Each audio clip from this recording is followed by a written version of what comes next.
Africa, Mr. North and South America, and all the ships at sea, let's go to... The Bitchspot Report. Welcome to the Bitchspot Report, the atheist podcast that isn't afraid to tell the truth, the whole truth, and nothing but the truth. We hope we can entertain, engage, and perhaps even enrage you with discussions of religion, politics, and beyond. Now let's begin this episode of the Bitchspot Report. Hey you, you, over here. Before the show really gets started, I wanted to sneak in here and mention a few things. Now, I've been really busy lately, so I haven't been able to keep things up the way I wanted. This is especially true for the YouTube version of the show. For the past 10 episodes, it's just been kind of a boring look at our logo thing while the podcast is playing, and I felt kind of bad about that. I wanted it to be more of a value-added release.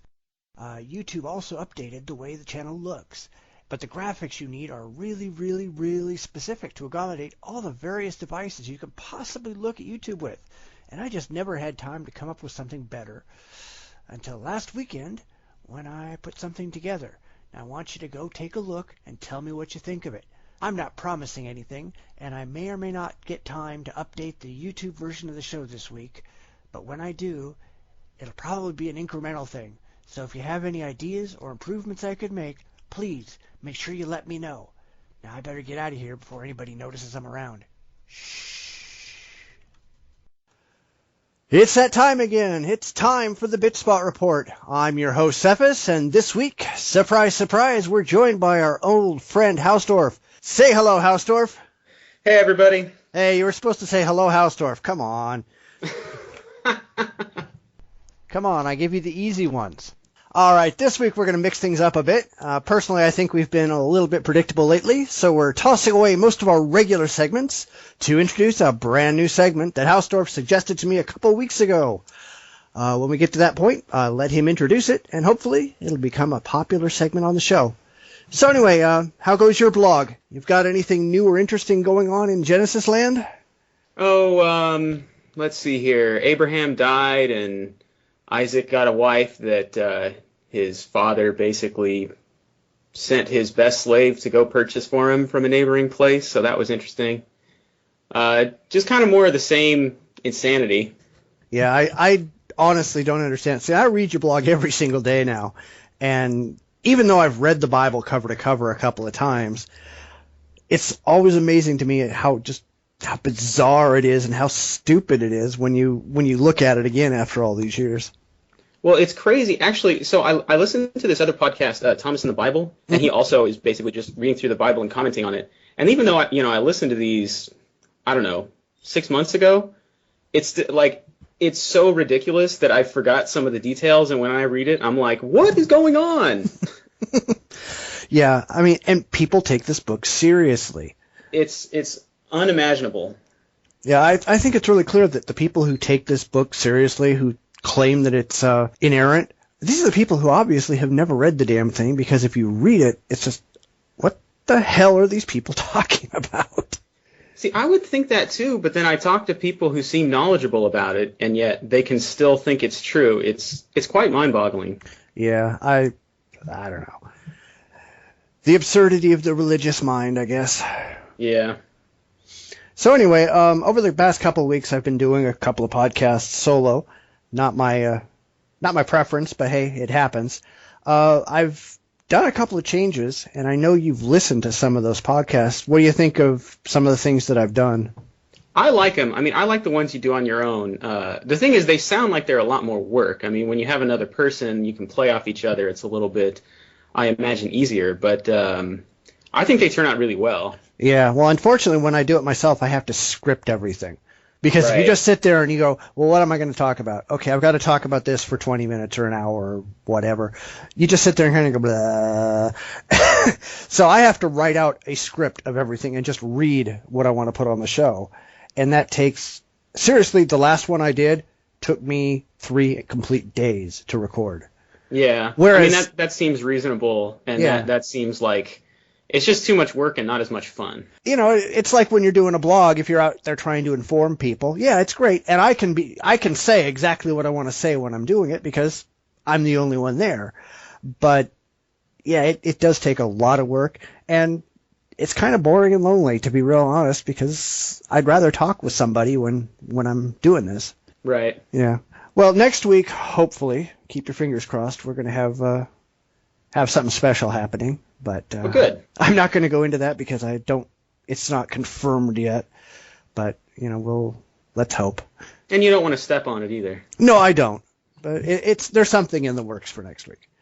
Well, all good. right. Well, anyway, let's go ahead and move on to...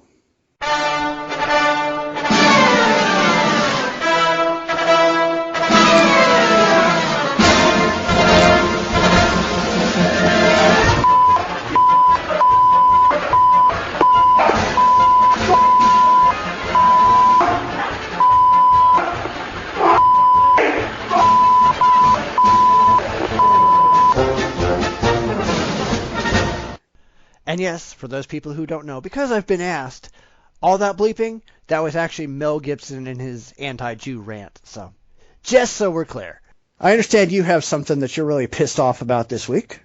Yeah, so I was actually thinking yesterday that I wasn't going to do this segment because, it's been a pretty relaxing week, all told. But then something completely unrelated to atheism happened yesterday. It was actually right when I was going to start looking at our news articles and preparing for this. My internet died because Comcast sucks, and so I did the whole rigmarole. I reset my router. I did all that stuff, and it doesn't work. I called customer support, and this was about 3 o'clock, and they said, "Oh yeah, there's a problem in your area. It should be fixed by 7." So it's like, great. I don't have internet. I rearranged my schedule so that I could do the stuff I was planning on doing to prepare for this then. Finally, I come back on. The internet's working. I sent you that email. Yeah. And then the internet stopped working again. Oh, great. So I feel slightly less prepared for this than I would like, although I made up for it today. But I just like to give a big screw you to Comcast and their stupid monopoly. And so that's what's been pissing me off, I'd say this week, but yesterday. Yeah, well, that's fine. See, I've had that problem before. I've got Verizon. They're the monopoly. And for the longest time when we moved in here, we were all on copper on the phone lines. All the lines we had were bad. They had been up there for so many years that all the pairs had corroded. So they were out. We lost phone service and internet service regularly, at least 4 or 5 times a month. And they would send somebody out here to go up in the lines and try to find 2 pairs that worked. Oh. And we told them, we'll replace the damn lines. And they said, nope, it's too expensive. It's easier for them to pay the fine that they would have to pay for not providing us phone service at all than to repair it. That is awful. So we got to the point where it was really, really, really close to us just losing phone service, and there was not a goddamn thing we could do about it. Until they came by and installed Fios, fiber optic throughout the entire city. So now we've got Fios, works beautifully. I've got ridiculously high-speed internet. The only problem is when we lose it, I lose my TV, I lose my phone, and I lose my internet. Right. I have nothing if it goes out. Luckily, in the 3 years that I've had it now, I think it's gone out once for like an hour. So it's, that's not that bad. Yeah, I mean, I don't mind if something happens. That's reality. But, when these companies just don't care, where they say, screw you, I'd rather just pay the fine than have to deal with you. Yeah. And then you have nobody else you can go to. That was the thing that got me, because I could not go to anybody else. Wait, did they tell you that? Absolutely, to my face. Because I would go up the line. I went all the way up to...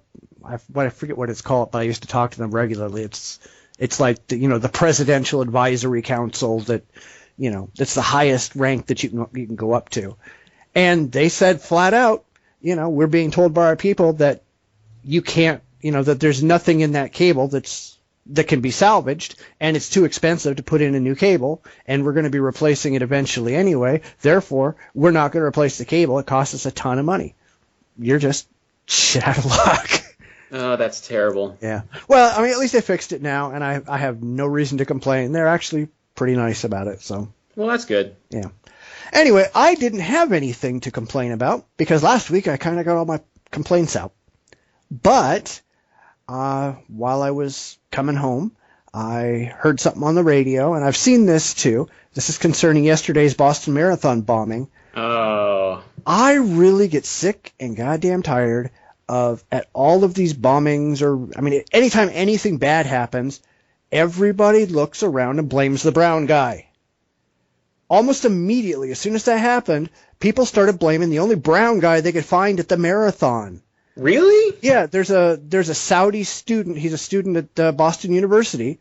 Guy's name is Abdullah Rahman Ali Arabi, and he got caught in the blast. And he was the guy. Everybody's going, well, this guy must be responsible because he's brown. Oh, that's terrible. He's a Saudi he's a Saudi student over here. There's nothing. They can't find any evidence that he did anything. He's now off the suspect list, but you still have all the conservative radio stations and blogs and everybody talking about this guy is not a suspect, and they spent hours talking about how he's not a suspect. Who cares? Move on. Wow. Yeah, okay, I understand that there's a lot of Muslims out there who are crazy. There's a lot of Christians out there who are crazy, but you can't just blame the brown guy automatically because something bad happens. It drives me nuts. There's no rationality to that at all. Wow, that's pretty crazy. Now, I haven't seen that, so at least that's something. I saw plenty of people blaming the godless today, which I thought is what you were going to say, but what you heard was much, much worse. Yeah, well, I don't really care if they blame the godless because, hey, we're the least trusted minority out there. Right. But I guess the thing is that's annoying sort of on principle, but, this is a dude that they focused on. That's really screwed up. Yeah, but every time something happens, they find a dude like this to go after. Yeah. Even if there's no evidence and no reason to think he had anything to do with it. Let's face it, they can blame the godless all they want, but who tends to be responsible for these things? The guys on their knees praying. Yeah. Those are the people who are actually responsible for all this stuff. It's not the atheists, by and large. I don't know. It just kind of bugs me. No, yeah, that would have fired me up, too. That's crazy. Yeah. All right, let's go ahead and move on and do some news. All right. And now the news.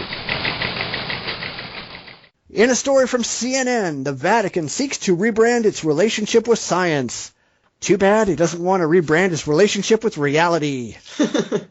The Pope, believe it or not, is a trained scientist.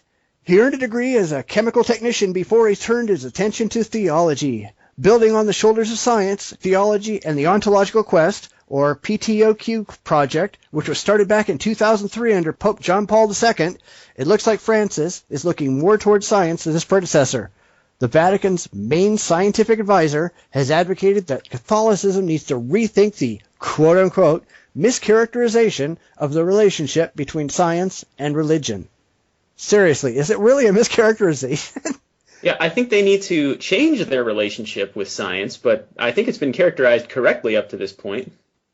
Yeah, like it or not, I think religion and science are entirely at odds. It's one thing to take some carefully selected non-religious idea like environmentalism, which is kind of what they're pushing right now, and then crazy glue some kind of theological meaning to it, but that's not really science, it's just doublespeak. On the other hand, if they can push it towards something that seems like a good cause, by all means, but you're right, the philosophy behind it doesn't really make sense.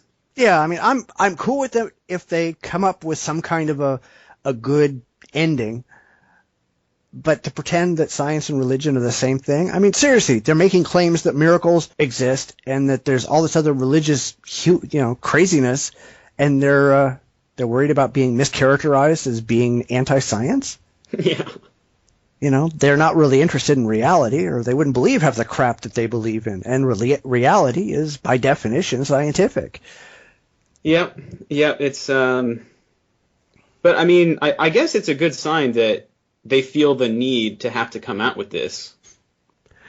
Well, they're hemorrhaging members. Yep. I understand all this stuff. I understand they're trying desperately to get these members back. The problem is that they're doing it completely wrong. they're trying to pretend like, hey, we're hip and we're cool, and like way back when, a couple of weeks ago when we were talking about the ex-pope who wanted to, who thought that making religion colorful and having new music was going to bring people back. No, the whole reason everybody's leaving your damn religion is because your religion's unrealistic and, well, you're screwing kids. Right. I think it's the second more than anything, or it should be anyway. I don't know. Well, no, I would say the first is the reason why people should walk away from religion, because religion doesn't reflect reality. Religion is just a bunch of fantasy. Yeah, I don't know. I could maybe the second reason would push people to realize the first. Yeah. I don't know. I can see where the second one would push people to realize that the church has way the hell too much power that they can hide all these pedophile priests.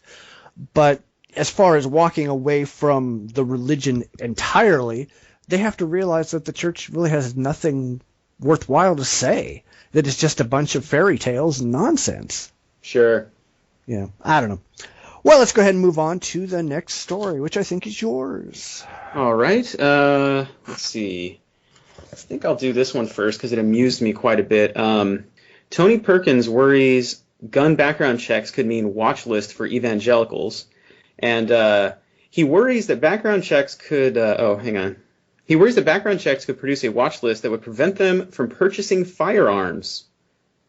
And he says, the United States military has been increasingly showing hostility toward evangelicals and Catholics. So where exactly does this guy live? Yeah. The persecution complex is so obvious. It's absolutely ridiculous. Yeah, well, my whole thing was, wow, is this guy paranoid much? I mean, for one thing, background checks don't check to see what your religion is. It checks to see what your criminal background is. So unless evangelical and fundamentalist religions are attracting people with felonies on their records, who cares? Are you saying that everybody who is part of your religion is a crook? Well, he thinks that that's what they're saying, but it's completely insane. So one thing I thought was funny, there was a link to... So this was all based on some slide at some military briefing. And on this slide, it says religious extremism, and then these are the entries. Evangelical Christianity, Muslim Brotherhood, ultra-Orthodox, Christian Identity, Al-Qaeda, Hamas, and there's a whole bunch more. Right, yeah, I saw the slide. But he says, I guess he doesn't like that evangelical Christianity came first. Well, it's alphabetical, but... Oh, that's...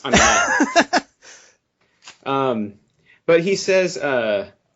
Men and women of faith who have served the Army faithfully for centuries shouldn't be likened to those who have regularly threatened the peace and security of the United States. Who are also men and women of faith. Right. What really amused me is, essentially when you break it down, he doesn't want his people, evangelical Christians, to be painted with a broad brush.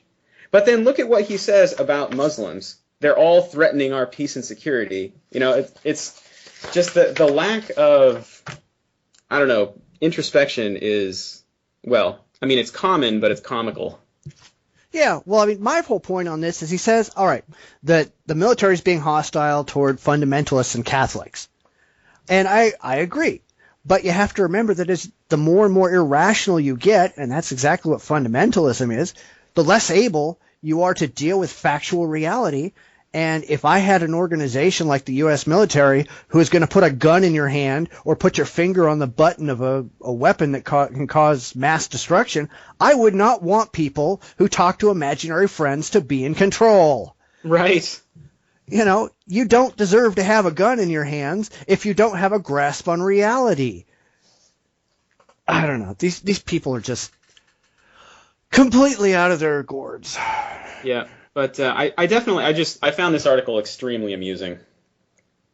Yeah, I mean, especially when he turns around and he says, I don't want to be pigeonholed by this, and then he turns around and tries to pigeonhole other people for doing the exact same thing. Exactly. It's like, pot, the double kettle. Standards. Yeah.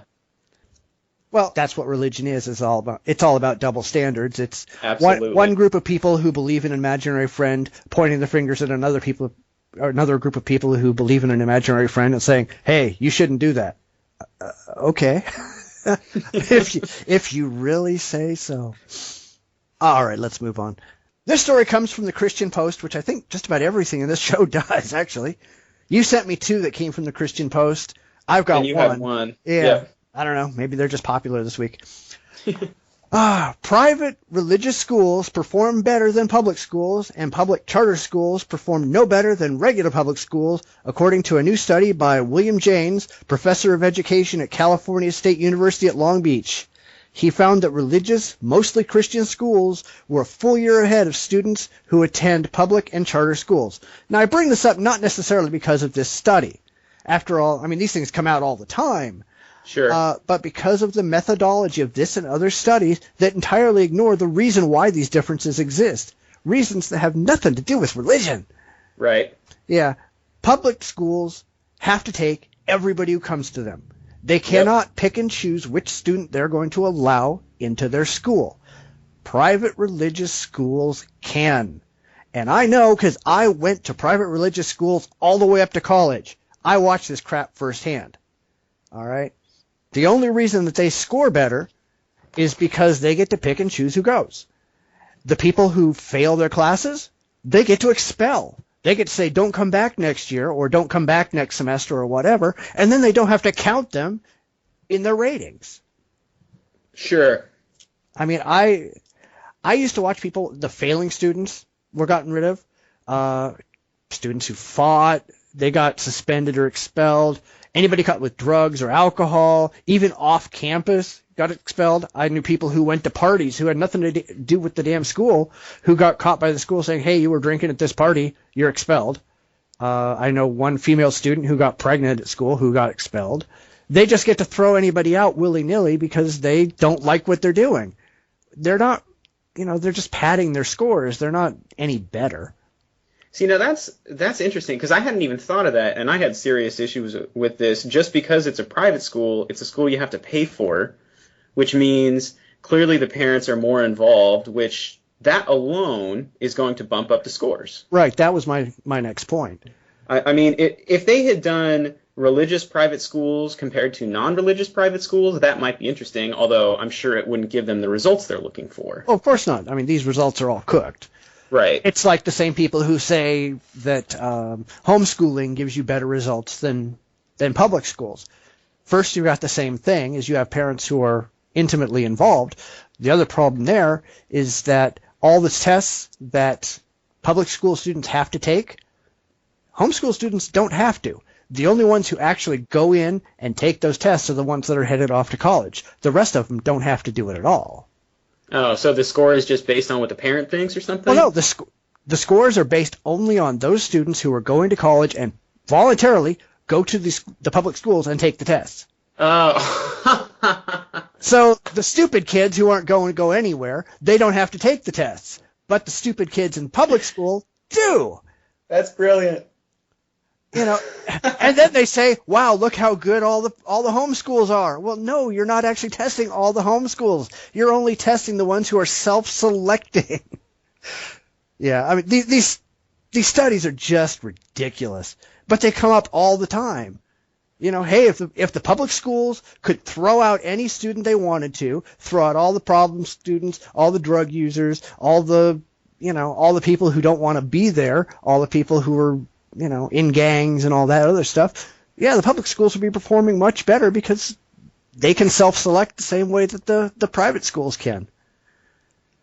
Yeah, I mean, it's when you lay it out like that, it's so obvious what the results were going to be.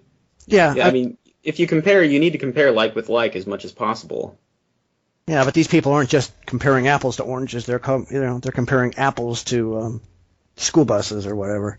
Right. All right, let's move along to the last story, which is yours.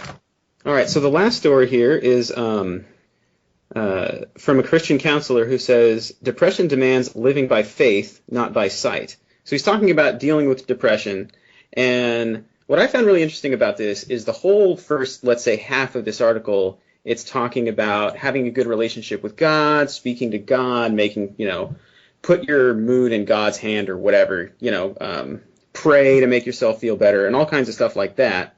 But then there's a certain point of the article where it kind of shifts gears and gives actual real advice. And at this point, all of the references to God sort of stop.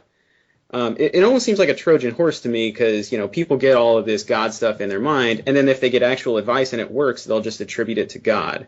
So what they start saying is, if you have somebody in your life who's suffering with depression, listen to them, talk with them, enlarge them with a circle of friends who can support them, communicate with them. If they say something disturbing, don't completely overreact. Don't get angry at that. Very reasonable sounding things. And it's just sort of couched in this religion garbage. And I feel like that's the thing that they do all the time, is they'll couch actual advice in this prayer junk, and then they'll misattribute the success with, oh, it was God. Oh, of course. Well, I think the funniest thing is he defines depression as the absence of all things that are good. So why is he? Well, no. So why does he push a religion in which you're inherently sinful and only deserving of eternal torture? How is any of this good? He's saying, well, you're depressed if you don't have anything good in your life, but let's teach you that you're a sleazeball and you should die. Right. How is this going to combat depression again? I mean, it's the same thing as like Alcoholics Anonymous and the 12-step programs. They want people to believe that they're powerless to change their own fate. They feel like they have to turn to an imaginary friend to get better, and without the imaginary friend, they can do nothing. How in the hell is that going to make you any better? Right. Your imaginary friend doesn't come down and, bibbidi-bobbidi-boo change the way you are. You have to do that. It's not an empowering philosophy. It's a diminishing one. If you can't get better on your own, why bother trying? If you have to rely on God, why don't you just wake up in the morning and say, well, if God wanted me not to be an alcoholic, he'd make me not an alcoholic. Give me a beer. Right. And the other thing that struck me about this is when I first left religion, I was depressed as all hell. And I just imagined myself reading this at that time. And, if everything was telling me to go speak to God, and I was really depressed about the whole thing, it might have worked. And I imagine that's kind of the audience of this article, and it kind of pisses me off. Oh, yeah, I agree. Well, no, but yeah. It's them giving you the disease, and then now they're trying to give you the cure. Right. And, at the time, it felt like leaving the religion was why I was depressed, but it was because I lost this thing that I thought I had, and it's very traumatizing at the time. Yeah, it certainly is. You thought that you had this big important thing, and then you suddenly realized that you really had nothing. Right. Of course you're going to be depressed. But that's a good thing. It helps you get over it. Right. I mean, it was good in the long run, but at the time, I just imagine reading this article when I was in the middle of that, and it would have just made everything take longer. It wouldn't have stopped me from leaving, but it would have definitely been a roadblock, and it bugs me. Yeah, well, I mean, this guy goes, the Bible says God will never leave you. Well, if your problems are so easily fixed, didn't God already leave you hanging? Right. God already left you. Why do you think you have these problems? Yeah. And then he goes into the whole Rick Warren thing. And he says that Warren and his wife did everything right with regards to her son, who we all know killed himself a couple of weeks ago. Right. He had access to the most skilled people in the body of Christ. So why did he kill himself? How did God fuck this up? Yeah, that's a little bit of a confusing thing there. It's like he did it right, but then look what happened. Wait, what? Yeah. How could you have failed so bad and did everything right? Yeah. And these people are just spinning these weird circles of. It doesn't even make any sense when you think about it. No. I don't know. The religious are crazy. Yep. All right. Well then, let's move on to our new segment, which we lovingly call Conservatism 101. Class, be quiet and pay attention. If I have to tell you one more time. Now then, boy, we'll see how much you learn. Since this was your idea, why don't you tell everybody what you were thinking? And then we'll go into what we're actually going to do. All right. Well, so I kind of had this idea. I was thinking about it recently that when it comes down to it, I'm not sure I really understand what conservatism really means. And, well, that might seem like a kind of strange thing to say, but one aspect of it is I generally don't really worry that much about labels. You know, I kind of consider myself a liberal, but I'm not really that worried about it. I'm more interested in ideas. And, you know, if I can pick some ideas from one camp and some from the other. So I don't really worry about it. But I do have the impression of these labels, conservative, liberal, etc. And where do I get them from? Well, I get them from the news. I get them from kind of the general culture. And so there's two ideas that really, I think, cause the problem. One is that you're either conservative or you're a liberal. It's one or the other. That's sort of a standard thing that people say. And the other thing is that there's this conflation of terms. Conservative, Republican, GOP, and religious right are all kind of mixed together in this horrible, convoluted mess. And so I have to choose conservative or liberal. And to me, conservative means religious right. Yeah, okay, I'm going to call myself a liberal. I mean, who wouldn't? Right. I kind of went into that last week where I think a lot of people who are labeling themselves as liberal are saying, all right, this side is the religious wingnuts, therefore I'm going to just pick the side that doesn't necessarily hold that connotation, and without really thinking if that's the right label for them. Right. And I sort of started realizing this. I think I found your blog maybe last November, and quite frankly, you're the first person I've ever really read that much that is a conservative and an atheist. And I mean, because most atheists self-identify as liberal, and so it's really interesting. It's actually the reason that I bumped your blog up on my RSS reader, just because it's like, oh, this is different and really interesting, and I sort of want to find out what real conservatism is versus this neoconservatism that I thought was conservatism. Yeah. And so I had this idea that I would really like to find this out, and sort of this conservative 101 is kind of like, this is what conservatism is. This thing that people think is conservative isn't really. This other thing that's kind of like it maybe is, or maybe it's not even close. So that's kind of the genesis of the idea. Yeah, and I think it's funny that what most people assume is conservative based on what the GOP does, in a lot of ways is a lot more liberal than even the liberals. Right. Especially when it comes to like fiscal, neocon spending. I mean, they spend like drunken sailors, which has nothing to do with conservatism. It's out of control. Oh, it's ridiculous. But both sides are like that. Right. No modern day politician has ever gotten thrown out of office because they said we're going to give you more free stuff. Right. Well, anyway, before we get on to the issues, and last week I used a website that kind of gave the differences between liberal and conservative. I went through and detailed all the stuff on the liberal side and then gave my own views for the conservative. And so this week we're going to go back through that website, and we didn't go through everything, but we're going to kind of take what they say conservatism is and kind of look at that, and take what they say liberalism is and kind of look at that, and just kind of work out. I think we're both going to find that neither of us fall on the traditional liberal side or the traditional conservative side. We're not just party line people. And I think that if most people were really honest and looked at the issues individually instead of this is a liberal issue, this is a conservative issue, I think most people would just say, hey, we all fall kind of somewhere in the middle, some issues to the left, some issues to the right. I think we have a country right now that's way too ideologically split. And absolutely. It's because people are just clinging to labels, and as we've discussed on this podcast many times before, a label is just the word you stick on your forehead. It really has no meaning. It's the individual issues that you need to concern yourself with. Yep. All right. Well, before I get into that, though, there's one thing I want to talk about that I think affects all of it, and that's the role and existence of government. I see most libertarians and even a lot of conservatives who seem convinced that the government is just this ridiculous alien entity that's thrust upon us from outside, and they're all convinced we need to fight about it and rid ourselves of it. And I think this is just ridiculous.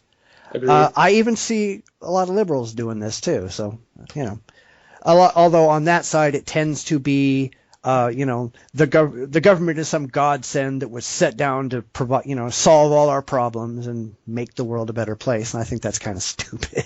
Yeah. I mean, the government is made of us. That's exactly it. The government we have is one that we only have to blame ourselves for.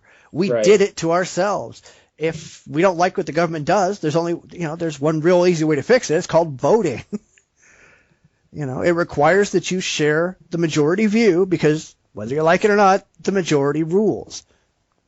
We certainly don't allow the minority to get squashed under the foot of the majority, but, the person who gets the most votes for president gets to be president.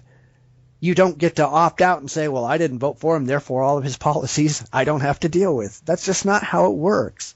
Right. Some people seem to say it is, which is always bizarre. Yeah. It's just amusing, really. It's like, what are you talking about? Yeah. Well, it's the people who don't like the way the government works tend to be the people in the vast minority. Right. They can't get their own ideas voted into law, and they can't get their own representatives elected, so they refuse to see that it's their own failure that's responsible and not to blame the government. Yep. Yeah, I don't know. Crazy people. All right, it was actually quite a long list. Did you have any specifics that you wanted to hit up first? Well, I kind of started with this in kind of the opposite side. Up at the top, above the issues, yeah, they had the thing that sort of said, in general, liberals are, this list of things, and conservatives are sort of this list of things. Right, right. And I sort of focused on some of those and then tried to connect the ones I thought were interesting down to some of the other issues. That's entirely fine. The other thing that we talked about with this segment was we wanted to get into some of these issues deeper than usually get talked about. Normally we'll say, well, this is a conservative issue. This is how this is what conservatives think. We're pro responsibility, pro small government, whatever. But we never talk about, well, why are we pro this or why are we anti this? Nobody really understands the reasons behind it. And so everybody just says, well, I'm going to reject that because it's conservative. I'm going to reject that because it's liberal. But if you really sit down to think about it and realize, well, here's the reasoning and the rationalization behind it, maybe there's some common ground that we can find. Sure. Or even when they say certain things, what really does that mean? Because it could mean multiple things, and maybe people agree more than they think, or maybe people disagree more than they think.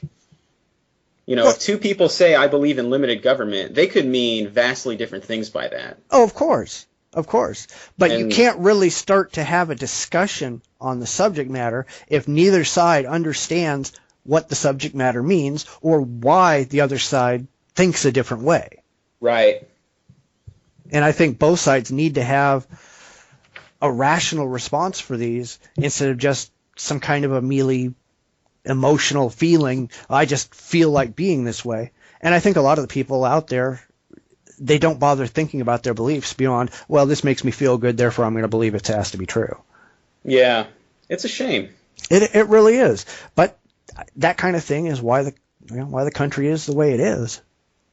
And the other thing is, that's a fine starting place. Like, if you haven't thought about it very much, but, like, your instincts are, I think it should be this, like, that's fine, and then you should want to go and talk about it and figure out if you need to change that opinion. But people don't seem to want to do that hard work. Well, not only that, but they don't ever want to feel like they're wrong. Right. A lot of people have a very strong emotional attachment to their positions, and questioning, and this goes back to religion too, questioning the position that you hold can be painful. It can be emotionally uncomfortable.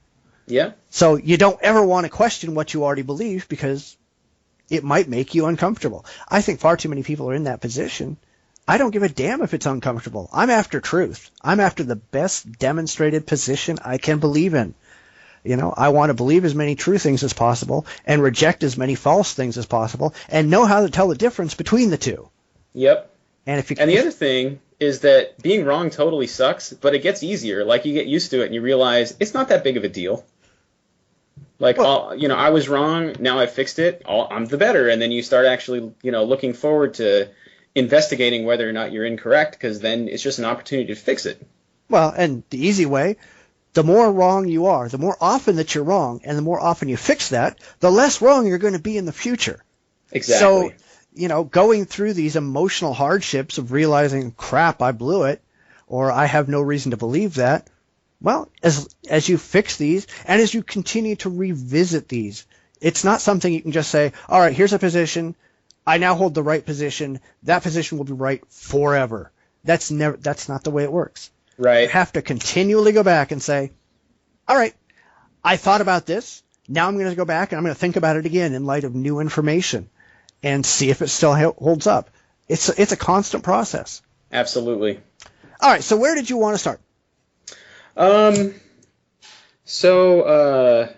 right, let's go ahead and start with over on the liberal side. So it says, the first thing it says about liberals is that they believe government action, they believe in government action to achieve equal opportunity and equality for all. So I found that, as with most things on this list, I kind of break it down the middle somewhere. I definitely believe in government action for equal opportunity, but I don't believe in government action for pure equality for all.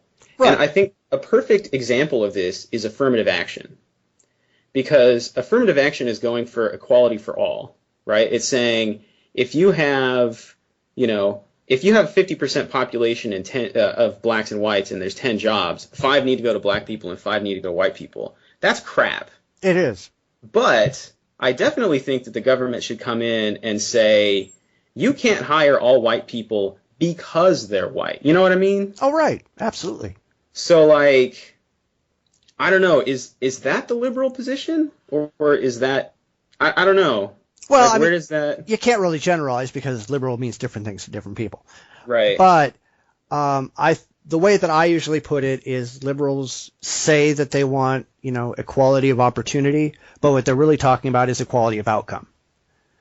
Right. And that, I mean, if you look at the affirmative action description later, it really does seem to align with what you just said. They really want it to be equal for everybody, and really what we want is equal opportunity. Right. Like I said last week, you can't end discrimination by being discriminatory. And right. That's not just for race, that's for gender, that's for sexual orientation, that's for anything. What they want to do is have a quota. Okay, 20% of the country are black, therefore 20% of every job in the country in every category has to be held by black people. 50% are women, therefore 50% of every single job everywhere in every category has to be held by women. And that's ridiculous. Yeah, it's totally insane. If you want equality, then everybody has to have the opportunity to go after these jobs that they want to go after. And there are some jobs that, for example, there's a big thing about women in science where there's all kinds of feminist groups out there who want women to occupy 50% of the jobs in every scientific field. But there's a lot of fields that women just are not interested in. Right. And they're going, well, no, but you have to hold these positions because that's equality. That's not equality. That's gender discrimination. I'm sorry. Yeah, and I mean, I came from a math department in grad school, and we definitely were very guy-heavy. Oh, I know. I did the same thing. But then, there was, another department, like, say, a psych department is going to be very girl-heavy, and that's just, it's not like somebody sorted people that way. People self-sort in that way. Right. But I'll bet you that if you went and pointed out the sociology department or the psychology department or whatever is overly represented by females, they'd scream at you and call you a sexist. I think it depends on who you ask, actually. I remember when I was in grad school, we had parties between the two departments because it was so obvious that it was that it was imbalanced in opposite ways that kind of solved the problem. Yeah, I mean, I guess. But you still don't have people going, well, more of you women over here ought to be over here, and more of you men ought to be over there. Actually, they don't give a crap about the men. It's just, right. We have to make the women move there. We have to make it equal for the women. But, we're not going to do anything to make it equal for the men or the straight people or the whites, because screw them. Yeah, well, they've already got it fine, so, they're fine. Okay. Let's see, what should we hit next? Well, I mean, you ought to just hit abortion. That's an easy one because we both agree. All right. Yeah, let's hit that. Yeah, I mean, I would say I have a more liberal view, but probably not for the reason that a lot of liberals hold it. Okay. I pretty much disagree with everything they said in the whole conservative side on this. I don't think that babies have, or they, fetuses have this magical right to life and this other nonsense. But then again, I don't believe in magical rights for anybody, so Right. that's hardly surprising. I'm really getting tired of people acting like a human being is like you're a magical unicorn, that you're just special and the whole universe ought to revolve around you. I mean, humans are not inherently better than anything else. That's just a lot of enlightened self-interest speaking. People want to feel special so that they can get treated better, so they act like they're special. Well, it doesn't really work that way. So what I was kind of interested in this regard, so back up to the list at the top. Yeah. So here's the list of conservative things in general: personal responsibility, limited government, free market, individual liberty, traditional American values, freedom to pursue your own goals, and empowerment of the individual. How does that, so based on that as a framework, how does the abortion thing under the conservative thing fit into that at all? What's up with that? Yeah, I think they're pulling straight from the neocon side, the religious Looney Tunes. Just because they think human life begins at conception doesn't necessarily mean that it does. And let's face it, life is a continuous cycle. It does not ever start. It does not ever end. When you drop dead and they stick your body in the ground, your body decomposes and feeds little organisms, and the cycle continues. So you can't really say that life begins at this point, and so we're just going to protect everything from this point onwards. It just doesn't make any sense. Yeah. So yeah, I think this is a perfect one that this is a neocon versus conservative thing. I would agree. One. Yeah, I mean, so I will say with regards to abortion, I think that everybody involved, male and female, needs to be a lot more responsible. Agreed. I think there's a lot of people out there who figure they can go out and do whatever they're going to do and act however they're going to act without any regard for possible consequences. And when something they don't want to happen comes, well, hell, just run off to the doctor to have it taken care of. If they were just responsible in the first place, we wouldn't need that many abortions. You'd have very little need for them because most people wouldn't, the only times you'd have is failures in birth control, rape, incest, things like that. You wouldn't have an awful lot of people who are going, well, crap, I didn't feel like doing that, or I just don't feel like being a parent right now, so, carve it out. Sure. I guess it's hard for me to say this because I don't really know the statistics. How many people do that? How many people are irresponsible, or how many people just say, I'm going to use abortion as a form of birth control? Yeah, Not many people do that. Because my assumption is that that's more of a talking point from the right than anything. It is.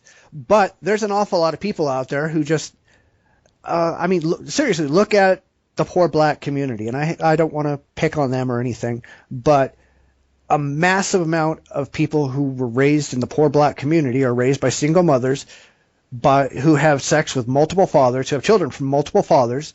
The fathers just take off and never have any responsibility for the kids. And I'm going, well, no wonder you people have so many damn problems. Right. You did it to yourselves. Right. But, a lot of liberals don't want to hear that. They want to go, well, look at these victims. They're not victims. It's if you shoot yourself in the face, you're not a victim. You're an idiot. If you people were responsible, you wouldn't have these issues. Right. Okay. All right. I think that's pretty good there. So let's see. Anything else that we should yell at each other about? Go after the ones we're going to disagree on. Those are the fun ones. Yeah, those are the fun ones. All the stuff that we're going to sit down and agree on. Okay, we don't want to turn this into an echo chamber. Yeah, that'd be boring. Stem cell research. We agree. Let's not go there. Done and done. Done and done. It's fine with me. Use any damn stem cells you want. Hell, harvest them from aborted fetuses. Might as well get something out of them. I don't care. So here's something, I don't know if we're going to disagree on this, but I guess I'm just sort of curious about it, and I thought you might be able to weigh in. So on the liberal side, it talks about government should be solving problems. And on the conservative side, it talks about government should be providing people the ability to solve their own problems on their own. Right. It talks about how government, it's all about free markets and limited government and these kinds of things. But I'm sort of all over the place. I'm sorry. That's all right. Okay, so when it comes to free markets, I sort of have this idea more of a sort of a regulated free market. Like, obviously, free markets in total are a bad thing, right? You've got absolutely. Child labor, you've got dangerous working conditions, you've got people being taken advantage of. Right. But then, so, the conservative side that doesn't want things to be regulated, I have serious issues with. Well, mostly that's the libertarian side. That's the libertarian side more than you would say conservative? Yeah.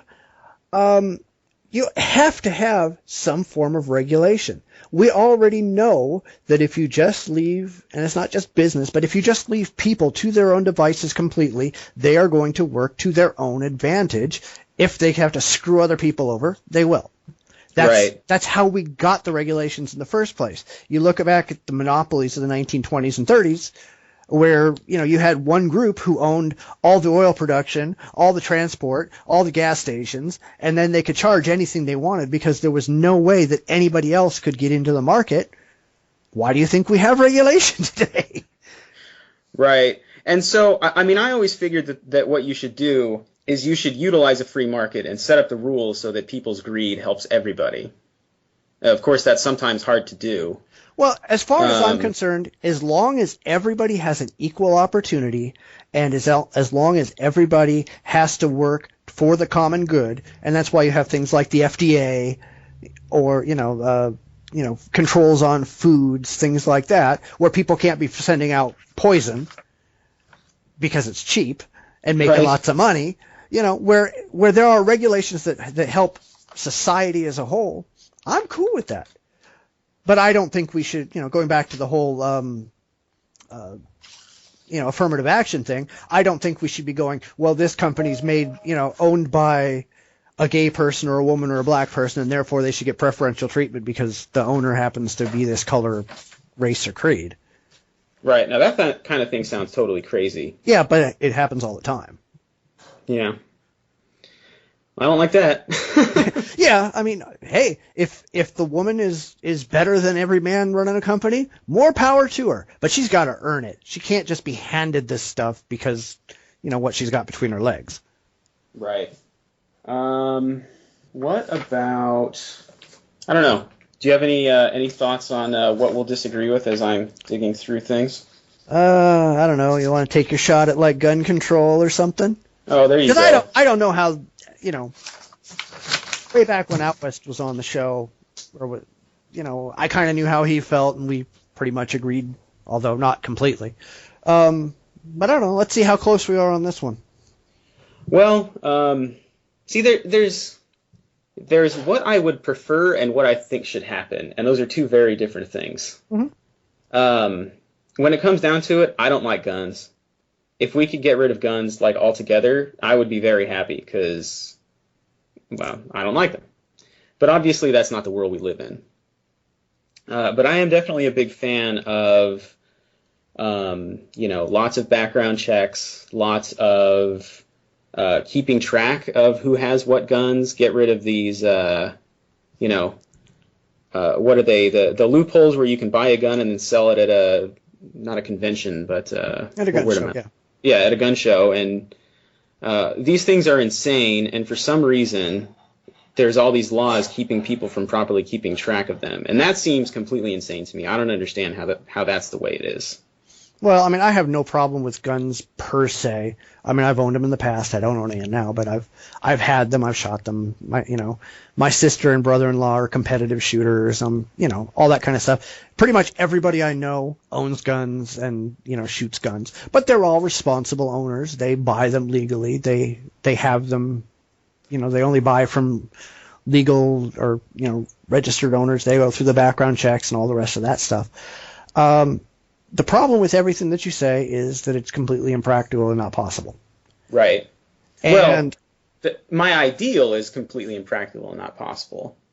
But putting in more background checks is reasonable, is it not? Well, no, it is reasonable. The problem is it wouldn't really do anything. Background checks rely on what is actually passed on to the government. And I pointed this out a while back, that most of the people who are, who get background checks pass them because, like, their mental health status, that's between a doctor and a patient, so that's not reported. There's all these different things. The only thing that'll go there is their criminal status. Well, if they've never been convicted of a felony, they're going to pass the background check. Even if they're, whack-a-loon out there saying they want to shoot people, the doctor has no responsibility to report that to the authorities. A lot of doctors have said even if they did have that responsibility, even if it was a legal requirement that they did that, they'd refuse. Sure. So background checks don't work unless you actually have all the facts at hand. And we don't have that today.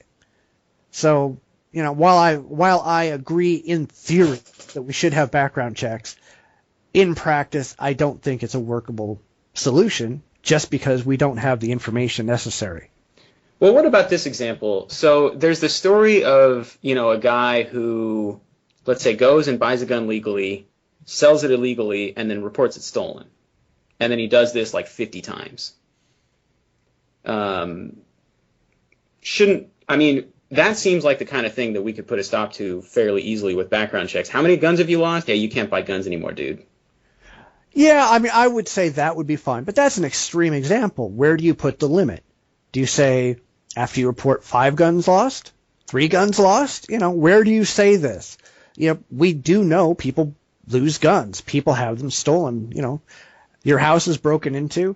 The gun chest or the gun cabinet that I used to have all my guns in was just a glass front.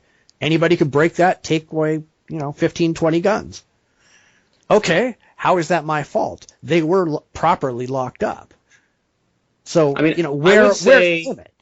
I would say if you have them properly locked up and they get stolen, that happens and that gets marked down. And if that happens to you 5 times, then then you might live in a high crime neighborhood. I don't know.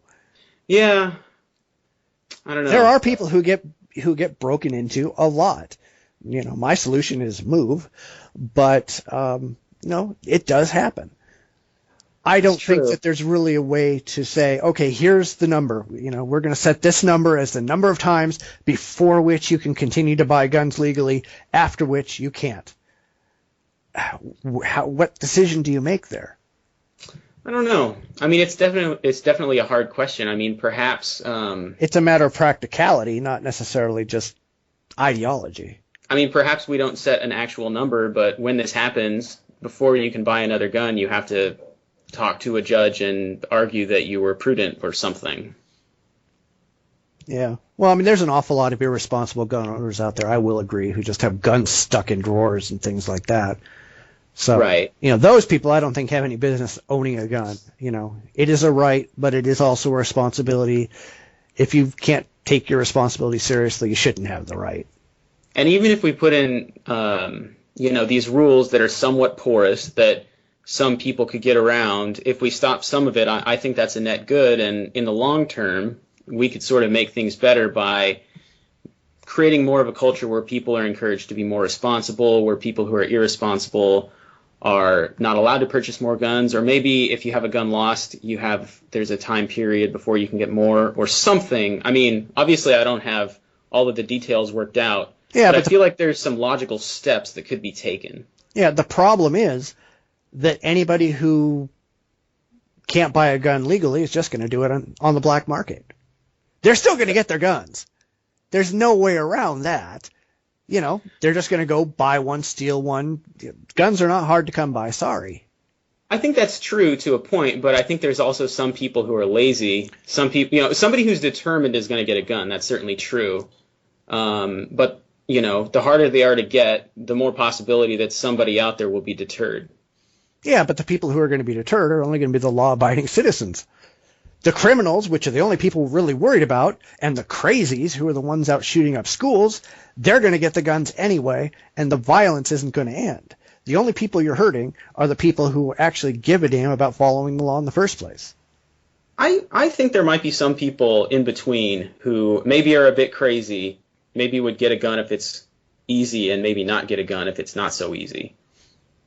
Yeah, but what stops them from getting a knife or an axe or a chainsaw or driving over people with a car or whatever? I would much rather people have somebody attacking a school with a knife than with a gun. Yeah, but you're not trying to stop the violence. You're just trying to limit the carnage. Sure. You know, I'd rather go after all the people who are doing it at all. And, but that's a different issue. That's, people being drugged up all over the place. That's not the availability of guns. Crazy people will find a way to be crazy. Sure, but why can't we do both? If you control one, you don't really need to control the other. Yeah, but I don't think we can control either 100%. And I think a multi-pronged approach is probably the best. Well, I'm all for that. I'm all for, getting rid of all the loopholes and getting rid of all the problems. But to say, getting rid of guns solves the problems doesn't make any sense. Getting rid of the crazy solves the problems. Stopping us from drugging our kids up just because they're rambunctious, putting everybody on all of these antidepressant medicines just because they don't feel like being depressed, even when we know for a fact that these medicines cause psychotic behavior, but nobody wants to talk about that. Well, I'm 100% with you there, but I don't think stopping the guns would completely solve the problem, but I think it could help in some situations. Yeah, and I'm cool with with those situations looking at things that we can do. But let's face it, there's a lot of people on the liberal side who just want to get rid of every gun everywhere, and that's just completely unrealistic. Agreed. It's not even remotely possible. They don't even know where the hell 90% of the guns are. See, and that's something that I think, with gun registration, with background checks and stuff, that's something we could work towards in the future. Obviously, we're not going to go find out every gun that's out there. But if we were to start keeping track now, maybe in 10 years or 20 years or something, we would have a pretty good idea where the majority of them are. And I'm cool. I am completely fine with registration. I'm not one of those conservatives who think that registration is just a recipe for the government coming to take your guns. That's stupid. Yeah, that's. I think that's equally as insane as the idea that we're actually going to get rid of all the guns. Yeah, that's the kind of thing that the neocons are pushing, and I don't buy into that for a second. I am entirely cool with every single person out there having to register their weapon so we know who owns the guns. We have a bullet casing on, or a bullet shell on record for every single gun out there, so when some crime is committed, we just go through the list and say that came from this person's gun. And I think that every single person who registers their gun needs to be legally responsible for everything that happens with that gun until and unless they report it stolen or whatever. See, now that I think would be fantastic. Yeah, and I'm fine with that. I have no problem with that. Yes, you have a right to own a gun, but rights come with responsibilities, and far too many people don't want to be responsible for the things they have a right for. Yeah, that the gun registration thing you're talking about, like that, I think that would be a huge step. Even if it just gives, investigators their starting point. They know this person had the gun, and they say, oh, well, it was lost or stolen, and, I haven't been in my gun safe in this much time, so that's, the frame. It would be good. It would give them a starting point. Or obviously, if they did it and are stupid, they would be like, well, you're the person. Yeah, well, you still have your gun, so I think we know who did it. Right. That kind of stuff, I'm cool with that. I'm willing to be reasonable. It's just the people who want to go with, all or nothing. I don't know. Yeah, I guess as a comparison, I also would love it if the entire world, was an atheist. I really don't think that's very realistic, at least in the short term either. Not in the short term, but I think we're getting there. Not the entire world, but a lot of the first world will at least get to that point where either religion is gone or it's at least so neutered that it just doesn't matter anymore. Right. And in the same way, I have this sort of maybe an unrealistic fantasy that there are, basically no guns out there. Obviously, I don't think we're going to get there. Realistically, I'm not even really going to push for that, but, it's like, oh, that'd be nice. But I'm definitely not one of those people who thinks that it's going to happen or that I'm going to fight for that actually happening, because it's just not realistic. Oh, absolutely. All right, what else do we have? Oh, that was fun. Yeah, no, see, I told you. Right. Well, we can do immigration. Hey, religion and government. We agree. Same-sex I marriage. think that there We agree. shouldn't be. Yes. Yeah, okay, how about immigration? That sounds interesting. Yeah, I don't know where you come down on that. Um, See, I'm easy because I've already done all my positions on this stuff. right. I mean, I definitely think that, look, I like the DREAM Act a lot. I like that idea. So that's where, you know, a kid who was born, or not born here, but who, you know, came over here illegally when he was, let's say, less than 10 years old, and now he's 20 and he's been a good student and he graduated, you know, school, and now he wants to be a citizen. He has no real path. Like, there should be some path that he could legally get in when he's already here. Like, my understanding is right now they're basically like, well, go back to your home country, except, you know, now they're 20 years old and they've lived here since they were 8, and, like, they seem to be a good citizen. It seems like we should have some kind of a path to citizenship. I don't know exactly what that path would be. Well, I mean, we already have a path to citizenship. It's what every immigrant goes through. Now, I have no problem in those specific situations with them staying in the U.S. while they're going through the process. And I definitely think the process needs to be vastly streamlined. Agreed.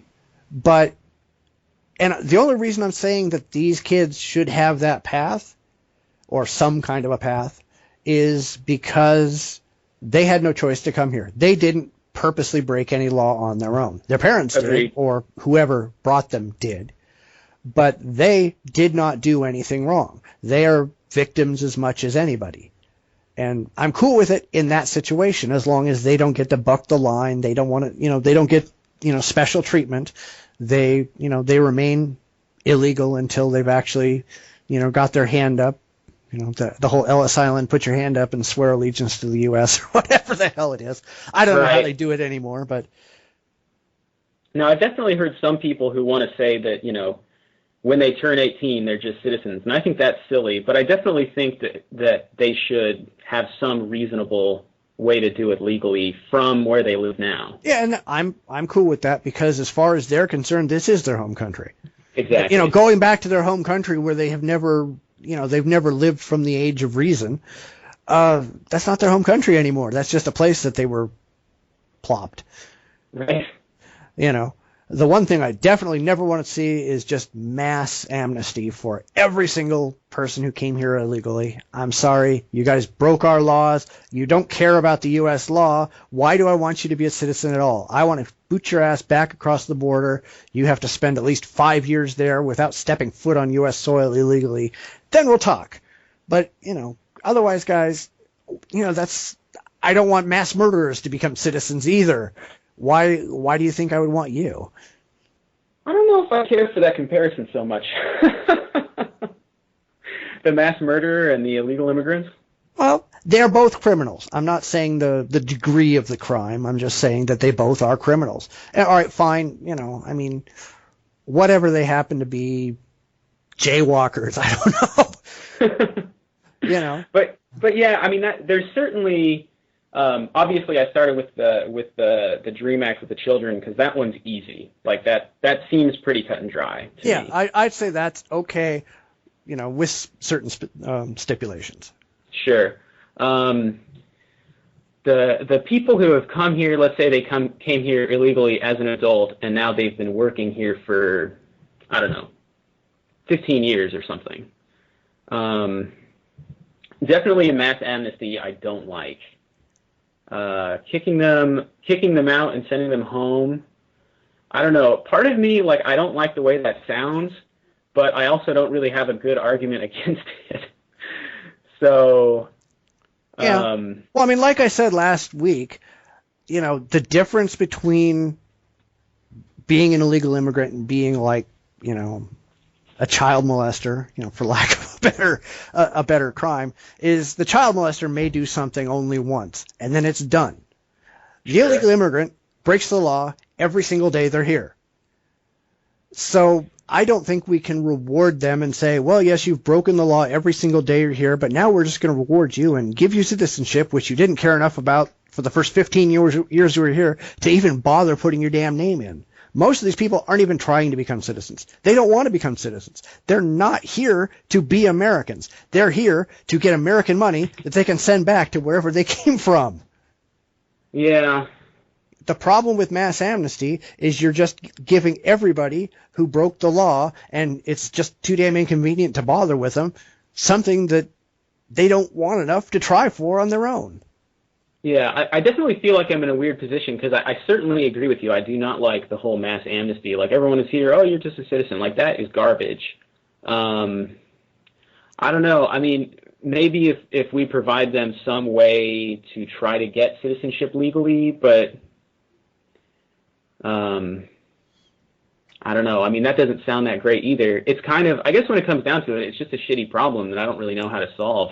Yeah, well, I mean, the problem is even if you say, okay, we're going to allow you to get citizenship, the majority, you know, if I went to them and said, you know, take 100 illegal aliens and say, all right, you know, you guys can become citizens. You have to take the English classes. You have to go through all the classes. You have to do all this other stuff. And you have to renounce the citizenship in the country you came from. Probably 80 of them will say, screw you, we're not doing it. Why should I let them stay in the country? If you did that, at that point, I would be like, yeah, we'll kick them the hell out then. Like, in that scenario, now it feels more, it's like, you know, we're giving them every chance to stay here, and they, you know, they don't want to renounce their old citizenship. So it's like, all right, well then go back there. Yeah, I mean, I'm completely fine with that. But again, that's not something that anybody's pushing for. And, no. You know, let's face it, the government, when they want to just grant mass amnesty, is just making the problem worse. I mean, we did this in the 80s under Reagan for 4 million people, and we said never again. Yeah, well, right. Here we're doing it again. You know, but we're doing it for 15 million people. Next, they've done surveys in Mexico where upwards of 70% of the population of Mexico said that if they had the opportunity to come to the U.S. illegally and not get caught, they'd do it. 70% of Mexicans would be here if they wouldn't get caught. Well, hell, if we keep giving them amnesty, they're all going to come flooding across the border. Right. I'm sorry, but we don't have the responsibility to take care of the world's dregs. You know, we need to do things that are right for us, not just take in every comer because they want to be here. I don't buy that for a second. Now, what about when you introduce the part of it where, I forget which state it was, but there were stories last year that they were being so hostile to the illegal immigrants that the crops weren't getting picked. There are enough people out of work today who will go and pick those crops, even if it's done at minimum wage. And they've done studies that show that even if you're paying people minimum wage or above, you know, if you're paying $8, $9, $10 an hour, the price for these crops is not going to go up significantly, maybe a few cents. I'll take that. I'll take that. Absolutely. Damn straight. Those crops are not going to sit in those fields, you know, with an effective 10% unemployment rate in the U.S. Those crops are not going to sit in those fields. You know, as long as you cut off all of the people who are going 99 weeks on unemployment and all that crap. Right. 150 weeks on unemployment, sorry. Which is ridiculous. I guess that's the problem, because I remember last year that was definitely a big thing that, man, I wish I could remember the state, but there were crops basically rotting in the field because, you know, the Americans didn't want to take the job and the illegals were being pushed away by new policies. Yeah, I mean, but most of the stuff that you hear that from, it's just scare tactics. It's not true. That's possibly true. There may be some limited cases where it is true, but by and large, that's not the case. There are always people willing to go out there and pick those crops. And let's face it, we're a technologically advancing society. We can probably come up with a way to pick the damn crops without people. That's true. That's very true. I mean, I would love to have them go out there and just machine pick all the crops and not need anybody to sit out there in the sun. But then again, we'd have more people who have nothing to do because they have no skills. Right. That's the problem. Education, massive problem. Hey, I don't even think is education on the list? I don't know. Is it? It must be. Yes, it is. Oh, here it is. It's all on school vouchers. I completely disagree with school vouchers. Sorry. So vouchers are where people are allowed to take their kids out of public school and put them into private school, basically on the government's dime. Right.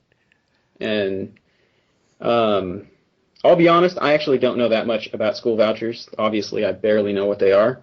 But they've never struck me as a particularly good idea. No, I mean, I really don't have any use for them. I think we need to majorly improve education in the U.S. Agreed. Which is going to because the way I want to do it is going to piss the shit off out of the religious fundamentalists. Oh, how's that? All right. Well, and this is actually going to piss off a lot of conservatives and libertarians, because unlike a lot of these people who think we ought to get rid of the National Board of Education, I think we need to strengthen the boards of education. We need to set up national standards for education. We need to take the best and brightest scientists, etc., for each individual subject, mathematicians, historians, scientists, whatever. And we need to come up with every damn student in the country needs to learn X in this grade. And if we're going to have these stupid tests where you have to take these tests to get out, I want everybody to learn the same thing at the same time, so that if you move from one state to another, or from one county to another, or even from one city to another, you can walk into another classroom and not be a year ahead or a year behind or whatever, where education has actual standards across the board. And religion has no part in any of it. Is that so? You said that would piss off a lot of conservatives. What would their issue be with that? Their issue is that they want everything to be determined either at the state level or at the local level. Meaning, in the South, and we see this all the time, they want to be able to decide, this town wants to say, we want to teach creationism. Oh. We want to teach, we don't want to teach anything about evolution, or we don't want to teach anybody about safe sex, I don't think sex education should be in class out anyway, but we want to pick and choose whatever we feel in our community that we want to teach. And I think that needs to go away. I think we need to have, a top-down model where everybody learns the same thing, so that everybody is educated the same way. So it's not, Joe Blow learns this thing and Jane Smith learns that thing, and at the end, the high school diplomas really mean nothing because there's no consistency. Sure. Yeah, I guess that's just a that sounds like that must be totally religiously motivated then. Because if you remove the fact that people are going to want to teach creationism or whatever, it seems like that whole, why would people not agree with that? I don't know. It really doesn't make any sense to me, but having that kind of state rights kind of thing, that's a big conservative or neoconservative issue. I don't buy into any of that. Yeah. I'd much rather say, and that's another thing with all of the school textbooks, if California does something or Texas does something, all the other textbooks in the nation have to go to what those two states are teaching. Right. Well, no, let's make it so everybody's teaching the same thing. That way, all the textbooks are the same. Let's solve the problem. Oh man, what did you say in there that I wanted to? I should have made a note. I can't remember. I don't know. Damn it. Well, that's all right. The only other thing I was thinking about was welfare and that kind of stuff, which is probably another place where we're going to disagree. But I don't know. We could. Yeah. So actually, actually because you brought up at the beginning all of the and when you emailed me all of the the state has to solve all the problems and take care of people and that kind of stuff. Right. So welfare is one that I've actually been thinking about a lot in the last day. Because it seems very complicated to me, my opinion on it anyway. So the idea is that, the liberal idea on the list is that government should take care of anyone that's in need. Government should make sure that no one's in need, and I don't like that idea at all. And government should solve people's problems, and I don't like that idea the way it's phrased either. On the other hand, I like the idea of helping people, and I like the idea that when people need to be helped, that welfare is there for them. I certainly don't like the idea that people get on it sort of permanently. And I guess I would say that the welfare program, I don't know if there necessarily needs to be a really hard line, like after this much time you're kicked off, but it should always be oriented towards getting people through a hard time until they can support themselves.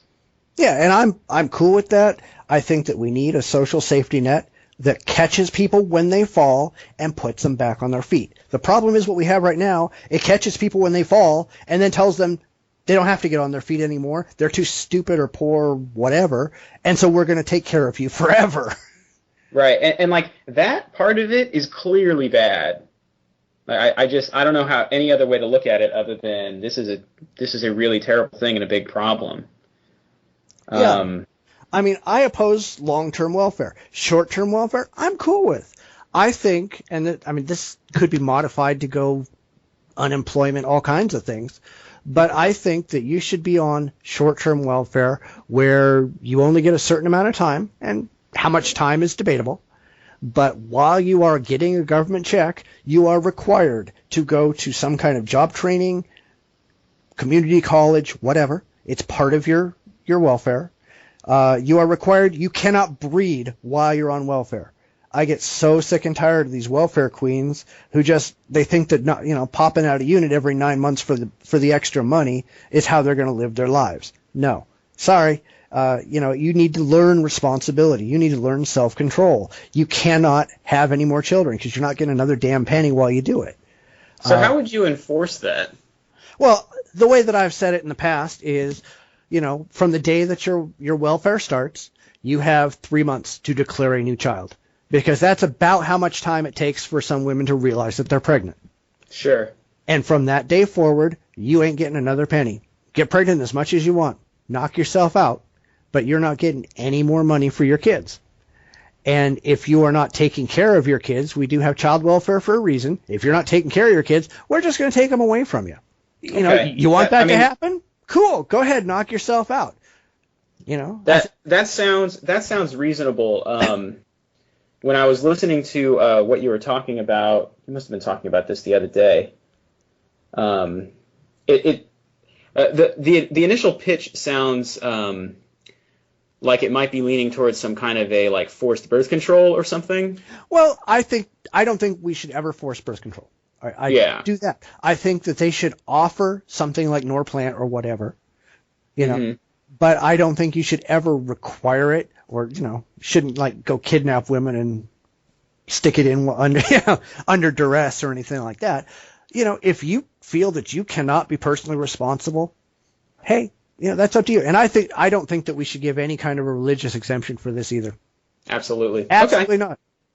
You can choose if you can control yourself, if you can get on your whatever birth control you want, if you can just choose not to have sex, whatever. I don't care. Knock yourself out. But you are responsible for the consequences of your actions. That's all I said. Okay. Yeah, that sounds pretty reasonable. So yeah, I guess we agree on that pretty closely for the most part. I just think that we need to start training people who are on welfare, who are poor, etc. We need to start training them to be responsible for themselves. If we don't start pushing these people to, get educations in the first place, and let's face it, in the poor community, most of these people drop out of school. If you look at some of these big cities, they have a 60 to 70% high school dropout rate. What? Really? What in the holy fuck? Wow, that's pretty bad. Because nobody cares. They don't care because they know they're going to get a government check. They don't give a damn if they get an education. These people have been in prison 3 times and, have 12 kids before they get out of high school. They don't care. If we need to stop that. We need to say, you guys are going to care whether you like it or not. You're going to learn from day one that you've got to be responsible for yourself.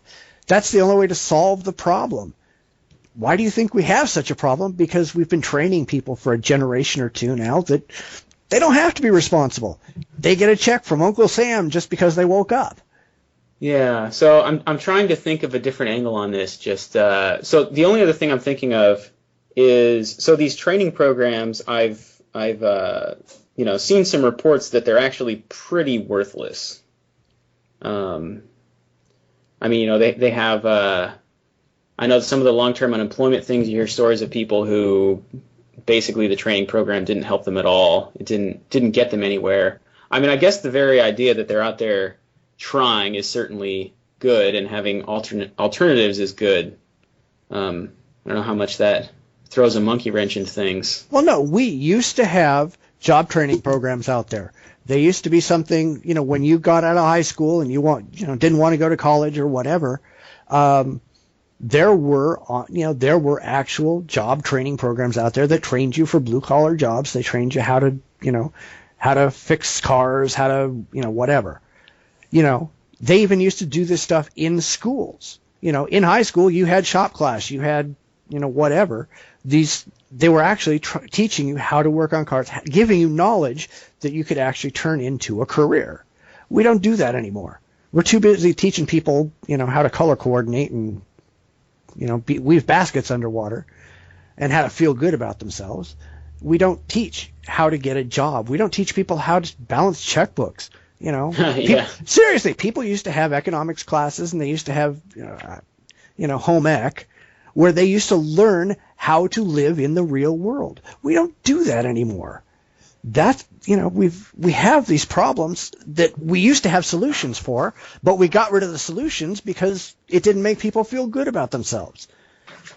We could put that stuff back into place very, very easily. You're never going to have a time where, plumbers are all out of work because we don't need them anymore.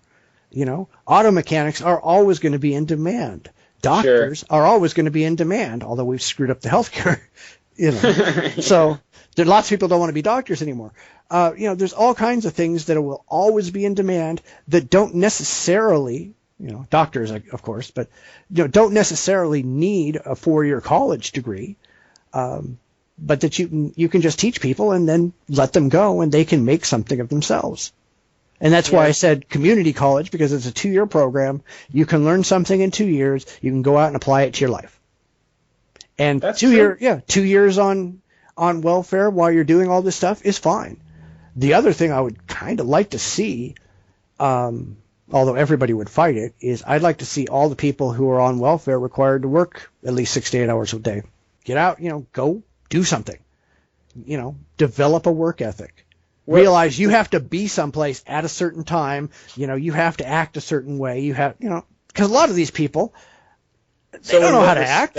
Like, what would you have them do? I mean, it depends. I don't know. There's probably programs we can do. I don't necessarily want them going out picking up crap on the side of the freeway, but I think that there are jobs out there that, we're hell, I'd even put them out there in the damn fields picking the berries. These people need to understand the value of hard work, the value of being on time, the value of being responsible, having a work ethic, thinking that these things matter. Because a lot of these people, they don't care. They've never developed a work ethic. They do what they want when they want, and if you don't like it, screw you. That doesn't work in the real world. So basically you're saying if you're on welfare, there's perhaps a list of jobs that the government will let you do, but you have to go do something on that list for 6 hours a day or something. Yeah, Monday through Friday, have weekends off, whatever. It's essentially you're working, and you're getting a paycheck for working, which is exactly what we want these people to be doing after they get off welfare, isn't it? I got to say, I mean, that sounds pretty reasonable. But, everybody's going, well, I got 140 kids. I can't do that. Well, maybe you should have thought of that before you had the 140 kids. Yeah. Just because you have no self-control and you made massive mistakes in your life, how is that our fault? How is that the taxpayer's problem that you screwed up your own life and now you need constant help and supervision because you're too irresponsible to live a decent life on your own? Yeah. Yeah. I don't know. See, you're not as much of a liberal as you thought. Yeah, I mean, I don't know. So, okay, that's a good question. After this conversation, and we've been through some of those things, I mean, what do you think? I'm just kind of in the middle? I feel like when I look at it, I sort of pick and choose, I don't know, 50-50-ish. Yeah. And that's the thing. When we started this, I said we're both going to figure out that we're not as much in the category that we thought. It's just a label. Yeah. But at least we have the ability to look at the issues and say, well, what makes sense on this issue and what doesn't? And the deeper that you go into the issues, the more fine-tuning you can make on your own position and eventually come to some kind of a conclusion. Yeah. Most people, it's like, on the far left, you've got the radical feminists. We all love them, who they don't think about anything that they say. It's completely an emotional thing to them, and they cannot possibly consider any other options because, this is the thing that makes them feel good, and therefore this is the thing that has to be true. Yeah, I mean, that's ultimately the problem. I feel like everything has to be up for debate and revision. Like, no matter what it is, no matter how much you hold it important. I mean, even something that, like, our atheism itself, I'm always open to have that challenged. It's challenged all the time. It's not challenged well. Yeah. But it's not like, I'm always willing to change it. And any position that you have, you should always be willing to confront. And, if those people are not doing that on something like their feminism, that obviously is going to cause problems. Yeah. Well, the funny thing that you brought that up, because I was just having a debate with a theist on Twitter today. Big mistake, but Yeah, that's always, I was going to say fun, but I don't know. Yeah. Well, no. Sometimes it's fun. The funny thing is this guy starts out and he just makes a claim out there that his religion his theism is based on science. Okay. All right. So I said, okay, then science and the scientific method requires that you have to provide evidence, that you have to be able to convince other people factually that your beliefs are true. That's how science works. And we went through this huge rigmarole over the course of probably 5 or 6 hours. Oh. And finally he comes around and says, well, I have all these personal emotional experiences that I've had in my life, and science tells me that we can't absolutely disprove God, therefore God exists. And I'm just going, why didn't you just tell me you were an idiot to begin with? Seriously. These are people who can't consider their positions rationally. They weave these weird justifications for it, and as soon as you dig through it, it turns out, well, I just want to believe, so I believe. Yeah. Yeah. Same thing happens with ideology, too. We see it all the time. I believe because I want to believe. Yeah, I've been on the other side of that, the mental gymnastics you have to do. It's pretty incredible. Yeah. I mean, way back when I was a Christian, I did the same thing. I don't understand it. I don't remember the details, but I'm sure I did it. Yeah. So I admit I was an idiot 30 years ago. Yeah. Yeah. So how do you think the Conservatism 101 went? I thought it was fun. It was. See, you were all worried. I was worried that it wasn't going to come off well, or I don't know, especially since we sort of made it the majority of the show. I was like, man, if this doesn't work, it's going to be my fault. No, I think it went really, really, really well. I liked it. Yeah. And then the other thing I was thinking for the future, you were saying that, this happens all the time, but if there's any particular thing that people say, conservatism is blah, it might be, something you could just say, actually, that's not conservatism or something. Although it might just wind up being another version of what pissed you off this week. Yeah, that's always possible. But yeah, I mean, that plus when we do Atheism 101, we can do the same thing. Let's come up with a list of things that people say about atheism or about conservatism or about whatever, and, correct people's misconceptions. I'd like it to be kind of an educational segment. You should listen to podcasts and actually come away with something besides, well, they just said a bunch of stuff and that was it. Right. Far too many podcasts out there do just that, where 10 minutes after listening, you can't remember anything they said. Yep, that's definitely true. All right. Well, I go through a lot of those and then unsubscribe. Yeah, same here. All right. Well, let's go ahead and close out for the week. And that's all we have for you this week. Hopefully you had a good time. While we always want feedback, we especially want to know what you think of our 2 new segments, Atheism 101, which premiered last week, and Conservatism 101, which we just finished up. Do you think they're good ideas, bad ideas, any ideas? We want to know what you think. And if you have any topics for discussion for future shows, we'd love to hear that too. We'll be back next week, hopefully with a surprise. Keep your fingers crossed. and we might have another fun and fact-filled episode. Take care. You've been listening to the Bitchspot Report with your host, Cephus. You can follow me on Twitter at Bitchspot1. Please check out our podcast website at report.jdragononline.com. You can watch our podcast on YouTube at youtube.com/The Bitchspot Report. We're also available on iTunes. The link is at our site. Please subscribe and rate us. It really helps us a lot. We'll be back next week for another fact-filled episode of the Bitchspot Report. Please tune in again.